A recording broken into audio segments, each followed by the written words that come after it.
Hello,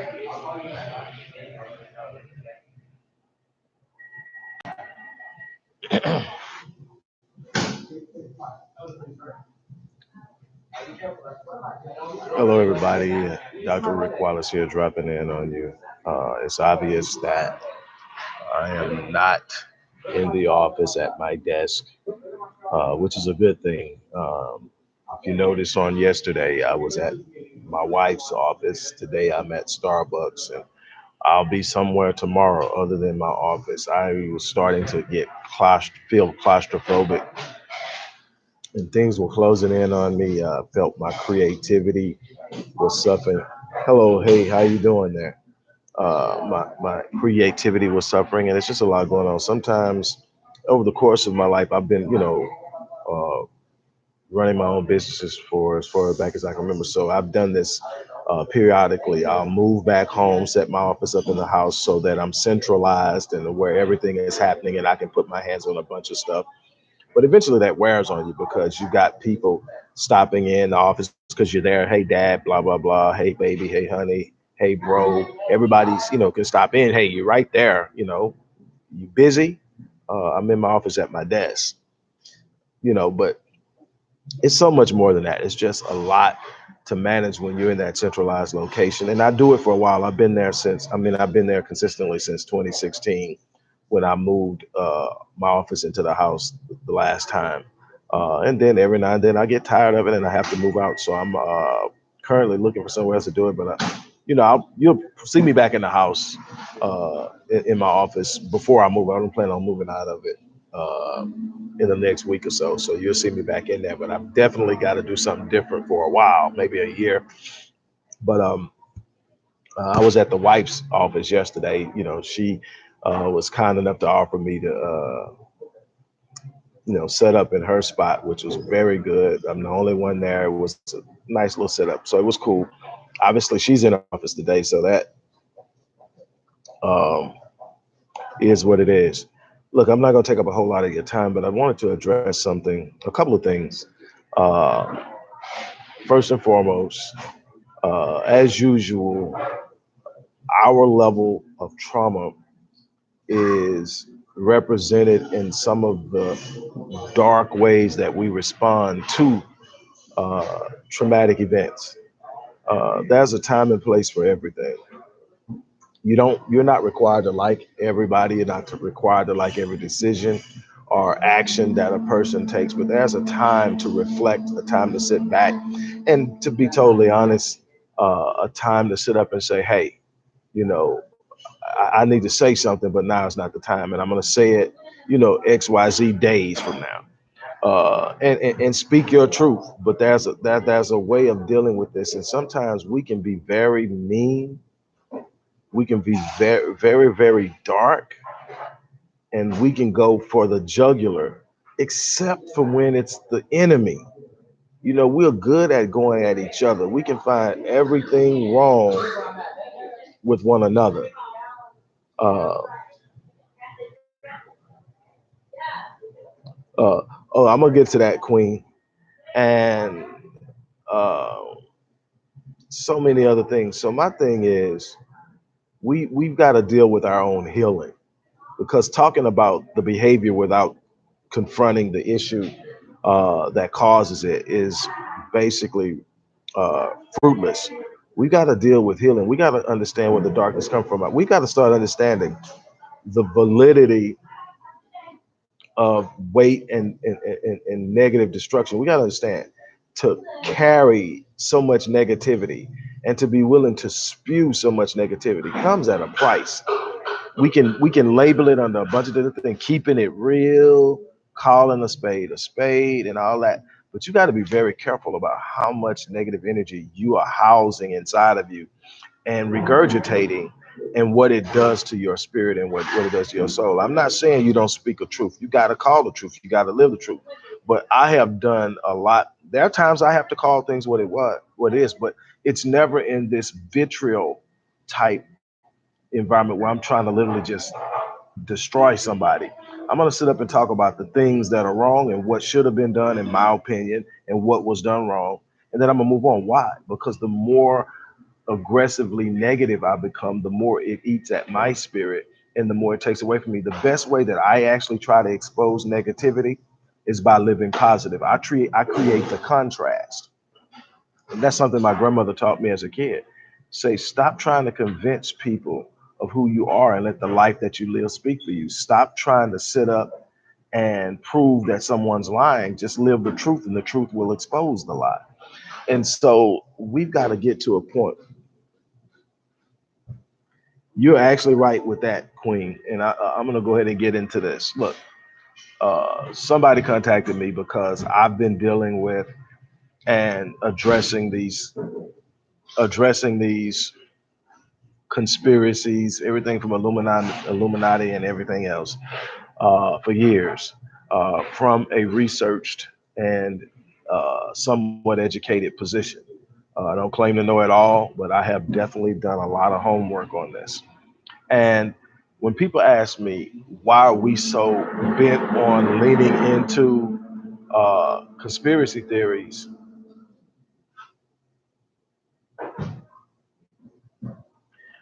conspiracy theories, my first response is, well, it makes it easy when so many conspiracy theories turn out to be true.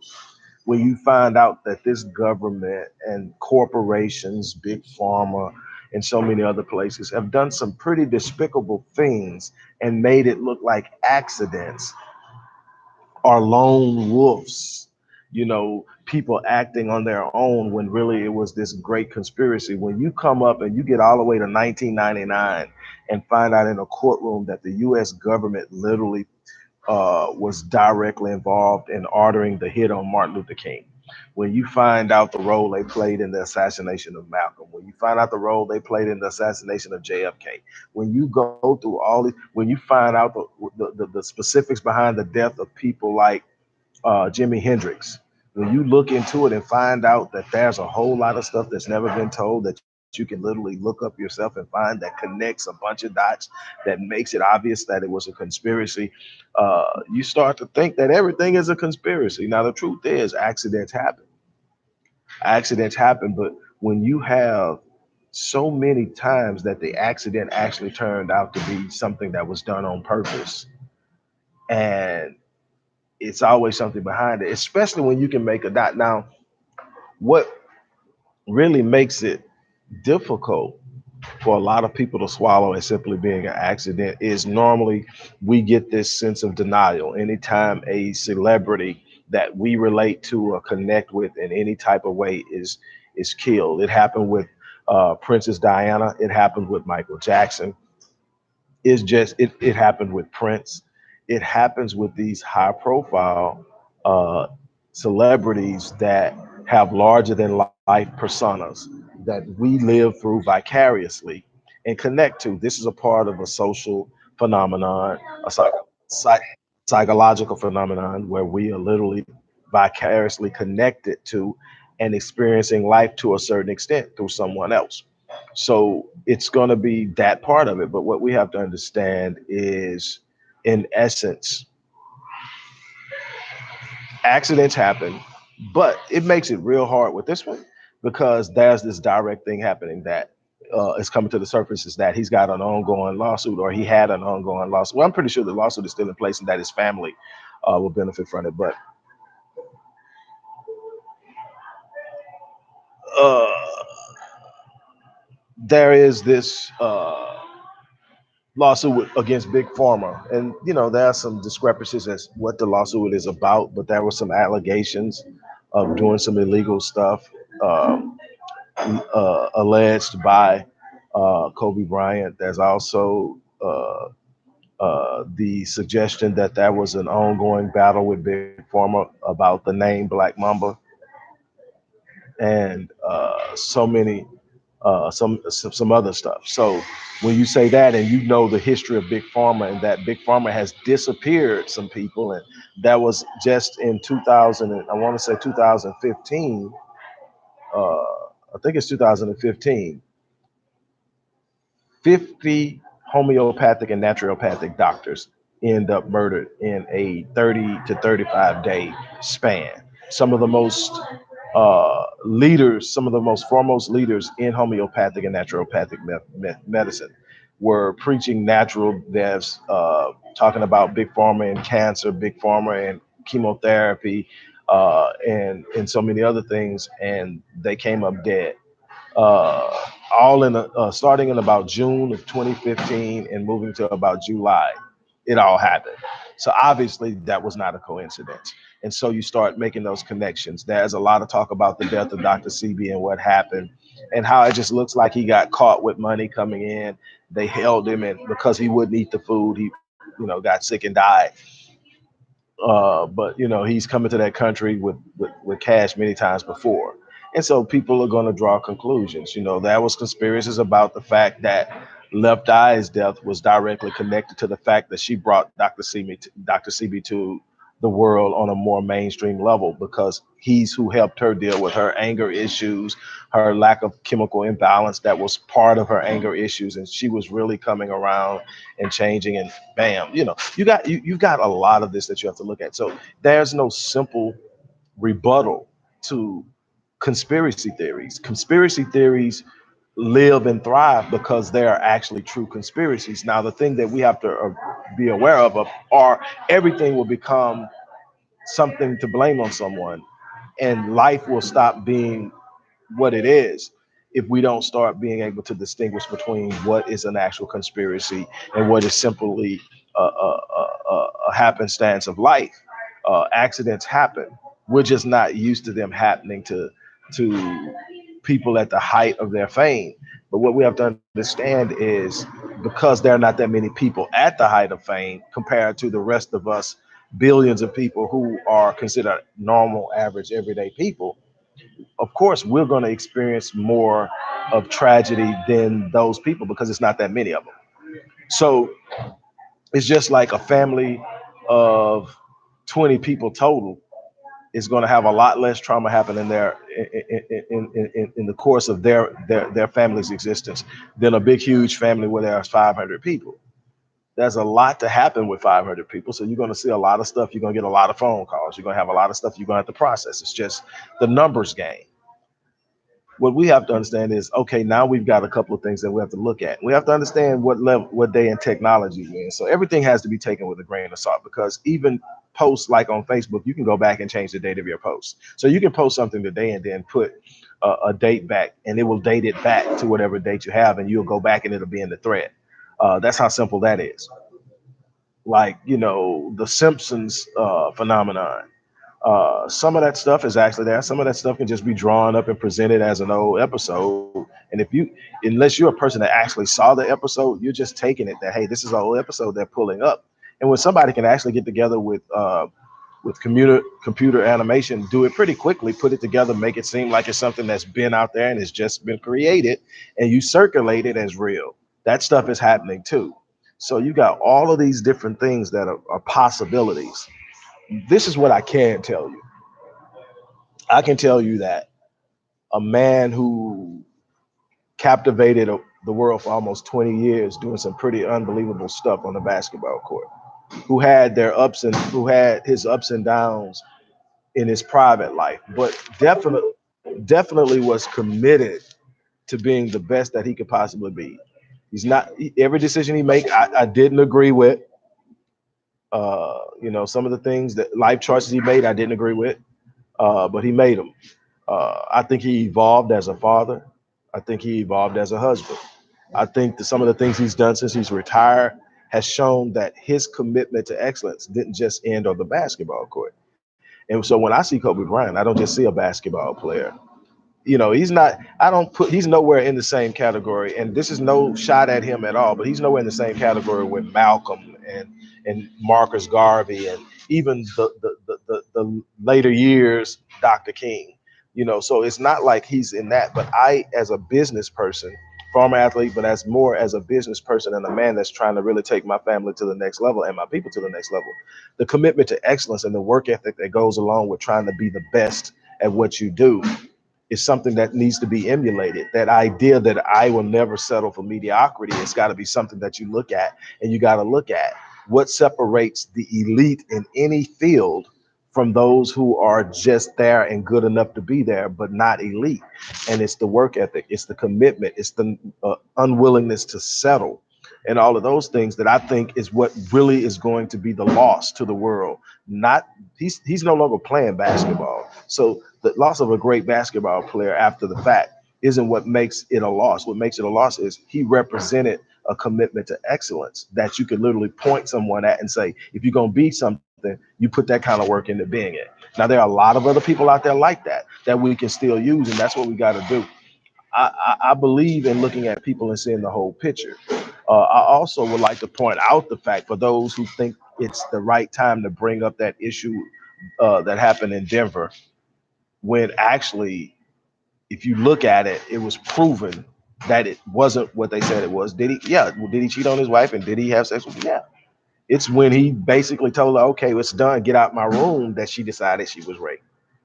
And anybody that knows me and understands how I advocate for our women knows that I don't take rape lightly. My wife is a rape survivor. My wife is a childhood molestation survivor. So I don't take it lightly and I don't speak like love it. But everybody that screams it isn't a victim of it. And a lot of our men are getting out of prison now for stuff they didn't do because somebody cried foul when it wasn't a foul.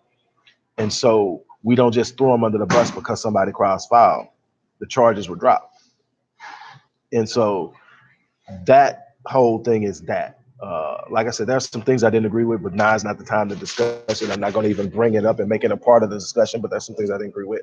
But when it comes down to work ethic, dude did that. Uh, and that's what I would want people that I'm working with. That's what I would want my kids to do, is look at me and see that type of work ethic. I get up every day at 4:30 in the morning. I get my kids off. I get myself situated and I go to work. I mean, literally when I came home from ICU this past November and in 2016, after a life-threatening situation, I woke up the next morning and I was at my desk, to the chagrin of my wife. You're like, are you crazy? You need to come. I don't know how long I got. I'm not gonna sit around feeling sorry for myself. I'm not gonna sit around saying I don't feel well. Some days I don't feel well, but I'm working. Some days I don't feel well, but I'm taking calls. Days I don't feel well, but I'm working with my clients. Uh, we have a short period of time, relatively speaking, in the scope of history with this life the way we're living it now. We have at best 100 years, give or take. That's at best. That's not including things that can bring your life to a much quicker end. And that's not a long time, relatively speaking. 100 years is but a drop in the bucket. It passes pretty rapidly. You look up and, once you get past 25, things just start going. You know, uh, when I was 20, I couldn't see myself at 52. Now I'm sitting at 52, and it seems like just yesterday I was 42. But what it does is it gives me a sense of urgency that makes me want to stand up and be everything that I can possibly be. And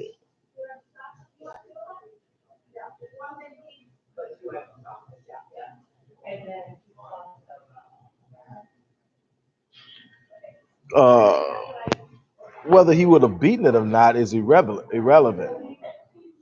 Uh, if he, whether he would have beaten it or not is irrelevant. Put it like this: here, if we're gonna go there, then we have to go there completely. We don't get to play halfway with it. If he wasn't wealthy, we wouldn't be talking about the case, because she wouldn't have never slept with it.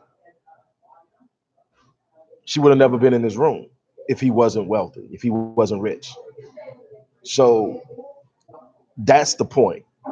You know, if you're going to look at his riches, the fact that he's rich on the back end, you got to look at the fact he's rich on the front. We're not even talking about this. If he's the average black guy, she ain't nowhere near him. That's the truth. So, uh, what we have to really actually sit up and understand is we can make, my whole question yesterday, and my question that I'm gonna leave you with today is this: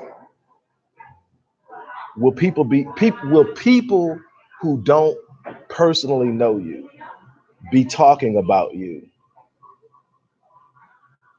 after you're gone, when your death is made known to the public? how many people will be discussing your legacy, what you meant to whatever else you did? It doesn't have to be basketball. It doesn't have to be a game.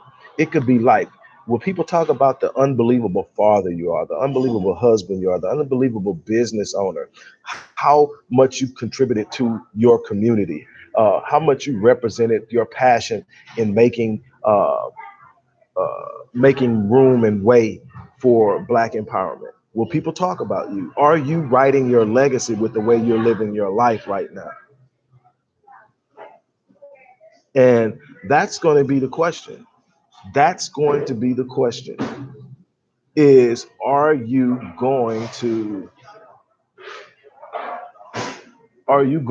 sit up and live a life that literally writes a legacy that speaks for you long after you're gone?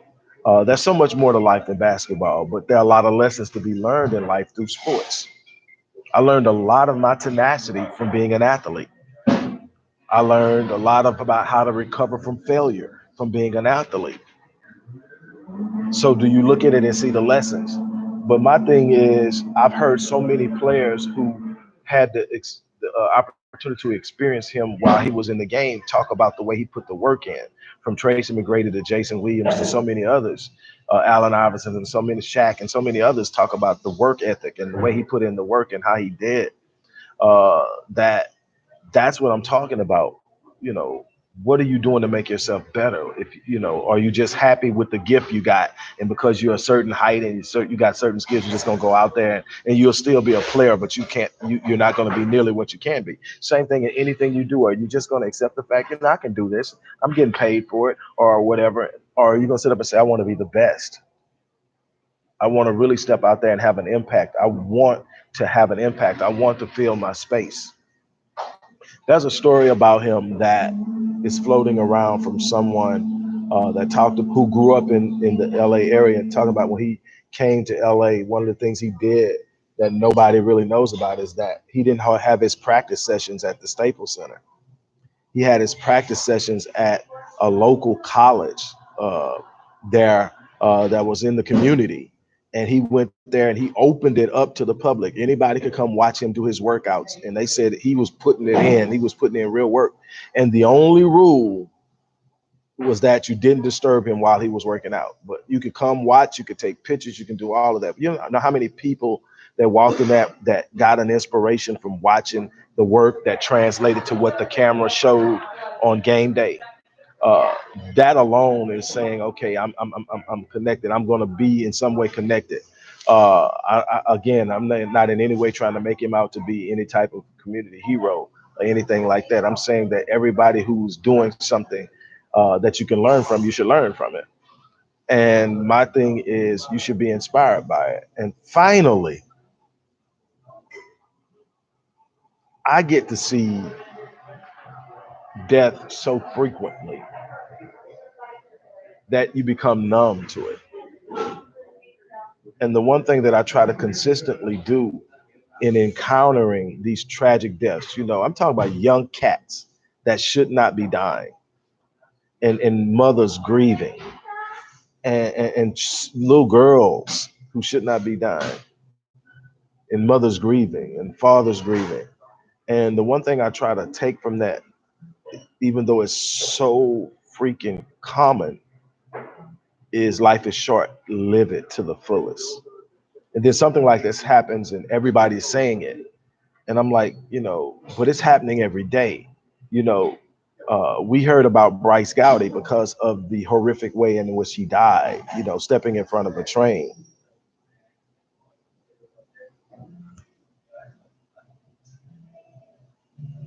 Um, I'm just at a place now